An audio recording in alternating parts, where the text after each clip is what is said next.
Hello everyone, this is Bhavna and welcome to Saini academy. आज हम करेंगे exercise 2.5 question number 5 of class 9।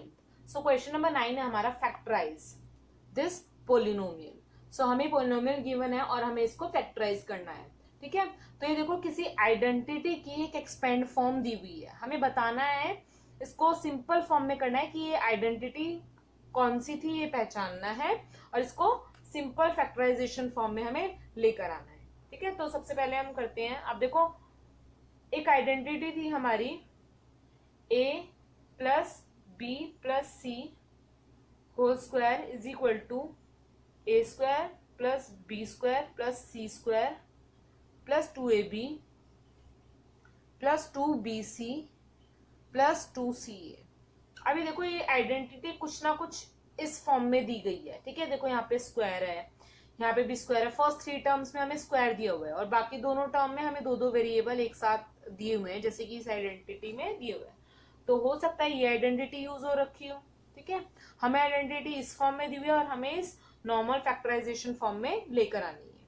ठीक है, तो हम ट्राई करते हैं कि क्या हम ला सकते हैं। अब देखो 4x स्क्वायर, सो किस नंबर को हम 2 टाइम मल्टीप्लाई करेंगे कि 4 आ जाए। सो 2 को अगर 2 टाइम मल्टीप्लाई करेंगे तो 4 आ सकता है। सो हम इसको लिखते थे 2x होल स्क्वायर। अब 9y स्क्वायर, कौन से नंबर को हम 2 टाइम मल्टीप्लाई करेंगे कि 9 आए, तो 3। सो हम लिखेंगे 3y whole square plus 16z square. अब देखो किस नंबर को 2 टाइम मल्टीप्लाई करेंगे कि 16 आ जाए, तो 4z स्क्वायर। इसके अकॉर्डिंग तो हमें लग रहा है कि जो a की वैल्यू है वो होगी 2x। अब देखो a स्क्वायर है तो a की प्लेस में हमने 2x लिखा, b है तो मतलब b की वैल्यू क्या होगी हमारी 3y होगी एंड c की वैल्यू क्या होगी हमारी 4z होगी। अब इसी के अकॉर्डिंग हम आगे करते हैं और देखते हैं क्या है फॉलो हो रहा है। तो देखो 2 मल्टीप्लाई a है हमारा 2x, हमने लिख दिया 2x। b है हमारा 3y, तो b की प्लेस में हमने लिख दिया 3y। अब देखो 2 multiply by 2 is 4, 4 multiply by 3 is 12, तो ये 12 ही आ रहा है xy 12xy, तो मतलब ये फॉर्मूला ही अप्लाई हो रहा है।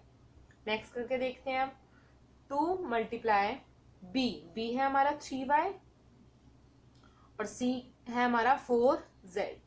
अब देखो 2 multiply by 3 is 6, 6 multiply by 4 is 24, सो ये 24 है yz। अभी देखो माइनस में है तो अभी हम माइनस का केस भी करेंगे। अब देखो यहाँ पे हमारी नेगेटिव टर्म है, या तो हमारा b नेगेटिव होगा या हमारा c टर्म की नेगेटिव होगी। ठीक है, ये दोनों टर्म यहाँ पे मल्टीप्लाई हो रखी है इस केस में, तो मतलब इन दोनों में से कोई एक नंबर नेगेटिव होगा, तभी यहाँ पे माइनस का साइन आया है। नेक्स्ट करते हैं अब हम 16xz। अब देखो 2 लिखेंगे, c है हमारा 4z और a है हमारा 2x। अब देखो ये भी नेगेटिव टर्म है। अब देखो 2 multiply by 4 is 8, 8 multiply by 2 is 16, तो यहाँ पे 16 आ रहा है xz, यही है। अब ये देखो यहाँ पे नेगेटिव टर्म है, यहाँ पे तो कुछ नेगेटिव नहीं है, तो कौन से दो नंबर मल्टीप्लाई हो रहे हैं इस केस में, c और a, तो मतलब c और a मल्टीप्लाई हो रहा है, तो मतलब c या a में से कोई एक नंबर नेगेटिव है। अब देखो चांसेस किसके ज्यादा है, b जहां पर है वहां पे एक बार नेगेटिव आ रहा है और a जहां पर है वहां पे भी एक बार, बट c जहां पर है वहां 2 टाइम्स नेगेटिव आ रहा है, मतलब c की जो टर्म है वो नेगेटिव होगी। c है हमारा 4z, मतलब हमारा 4z ना होकर ये माइनस 4z होगा, तो जहां पर भी 4z है वहां पे हम नेगेटिव का साइन लगाएंगे। ठीक है, तो हम यहाँ पे लिख देंगे माइनस 4z, जहां पे भी 4z है वहां पे हम माइनस का साइन लगा देंगे, माइनस 4z। हम इसको सिंपलेस्ट फॉर्म में लेकर आएंगे। सिंपलेस्ट फॉर्म में हम कैसे लेके आएंगे, हमारी टर्म है a प्लस बी, a हमारा 2x, b हमने माना था 3y एंड c क्या था हमारा 4z था, 4z नेगेटिव में था हमने बताया था अभी, तो 4z नेगेटिव, यह आ जाएगा होल स्क्वायर। या आप a b और c की वैल्यू ब्रैकेट में लिख दो या सामने भी लिख सकते हो, ये हो जाएगा 2x 3y and minus 4z। सब देखो इसको भी हमने सॉल्व करना पड़ेगा, प्लस माइनस मल्टीप्लाई होते हैं तो माइनस में आंसर आता है 2x plus 3y minus 4z whole square. ये हमारी इसकी फैक्टराइजेशन फॉर्म होगी फर्स्ट पार्ट। सेकंड पार्ट में हमें पोलिनोमियल गिवन है, ठीक है, और ये पोलिनोमियल इसी फॉर्मूले से मिलता जुलता है, तो हमने फॉर्मूला लिख दिया है कि ट्राई देखते हैं कि क्या ये पोलिनोमियल को वेरीफाई करने पे यही फॉर्मूला अप्लाई होता है, नहीं होता। ठीक है, तो सबसे पहले हमारा 2x², तो किन दो नंबर्स को मल्टीप्लाई करेंगे कि 2 आ जाए। सो हमें पता है अगर रूट की वैल्यू को 2 टाइम्स मल्टीप्लाई करें तो रूट कट हो जाता है। सो हम लिखेंगे √2x² प्लस y² है, सो मतलब y का ही स्क्वायर होगा, प्लस c 8z², c की प्लेस पे मैंने लिखा है 8z²। कौन कौन से दो नंबर है जिनको मल्टीप्लाई करने पर 8z² आ जाए। सो ये इसमें हमें सोचना पड़ेगा क्योंकि 8 तो किन्हीं भी दो नंबर नॉर्मल नंबर को मल्टीप्लाई करने पे नहीं आ रहा है। सो इसमें कंफ्यूजन होगी, इसलिए आप एलसीएम ले लेते हैं। तो अगर हम 8 का एलसीएम लेंगे तो ये 2 पे जाएगा, आएगा हमारा 4, फिर ये 2 पे जाएगा 2 2 1। तो देखो मल्टीपल बन गया 2 मल्टीप्लाई बाय 2 मल्टीप्लाई बाय 2, मतलब 2 को 2 टाइम्स मल्टीप्लाई करेंगे। अगर ये पेयर बनाते हैं तो हो जाएगा 2 और ये अकेला 2 बचा, तो हम बोल सकते हैं कि 2√2 को अगर 2 टाइम्स मल्टीप्लाई करेंगे तो 8z आ जाएगा, क्योंकि हमारे दो ही पेयर बन पा रहे हैं, एक पेयर हमारा नहीं बन रहा। तो जिसका पेयर हमारा नहीं बनता उसको हम अंडर रूट फॉर्म में लिख सकते हैं। सो हम लिखेंगे 2√2z²।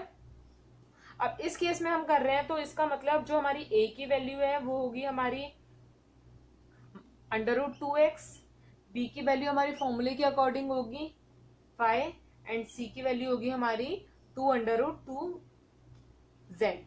ठीक है, अब हम आगे फॉर्मूला प्रोसीड करते हैं। अब है हमारा 2ab, तो 2 मल्टीप्लाई a की वैल्यू हमने मानी थी √2x, तो हम लिखेंगे √2x, b है हमारा y। हम इसको मल्टीप्लाई करके देखते हैं क्या हमारी ये वैल्यू वही है। तो इनको अगर मल्टीप्लाई करते हैं तो 2√2y आ रही है। ठीक है, तो 2√2xy यहाँ पे भी आ रही है, यहाँ पे भी आ रही है, बट ये प्लस में है और यहाँ नेगेटिव की फॉर्म है। मतलब या तो इन दोनों में से कोई एक टर्म नेगेटिव की होगी, या तो a वेरिएबल नेगेटिव होगा या b की जो टर्म है वो नेगेटिव होगी। सो या तो a नेगेटिव है या b नेगेटिव होगा। ठीक है, हम आगे चलते हैं, नेगेटिव हम बाद में लगाएंगे। 2 मल्टीप्लाई bc है, तो b है हमारा y और c है हमारा √2z।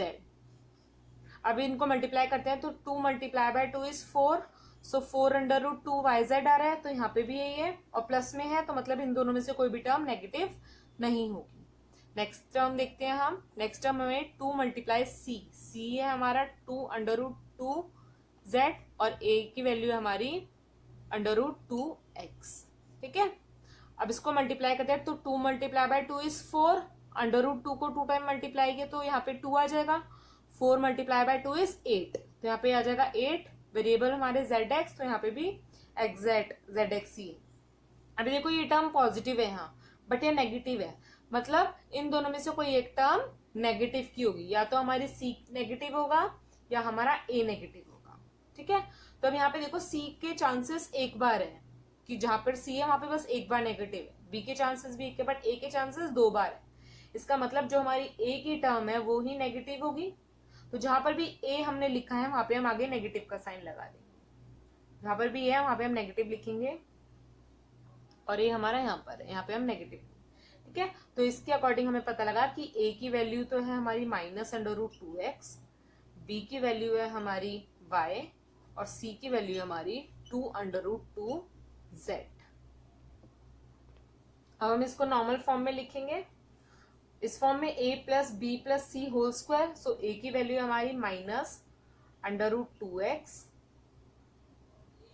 प्लस b है हमारा y प्लस c है हमारा 2√2z होल स्क्वायर। अभी होल स्क्वायर है, होल स्क्वायर को हम 2 टाइम्स लिख सकते हैं एक्सपेंड करके, √2x plus y plus 2√2z minus √2x plus y plus 2√2z। इसी के साथ हमारा क्वेश्चन नंबर 5 कंप्लीट होता है। जैसे हमने सेकंड पार्ट में स्क्वायर को 2 टाइम्स लिख दिया है, ऐसे ही हम फर्स्ट पार्ट में भी लिख सकते हैं। जो हमने फर्स्ट पार्ट किया उसमें मैंने स्क्वायर पे ही छोड़ दिया था, आप उसको 2 टाइम्स लिख लेना। ठीक है, तो इसी के साथ हमारा क्वेश्चन नंबर 5 कंप्लीट होता है। नेक्स्ट वीडियो में हम करेंगे क्वेश्चन नंबर 6। तब तक के लिए good luck and keep learning.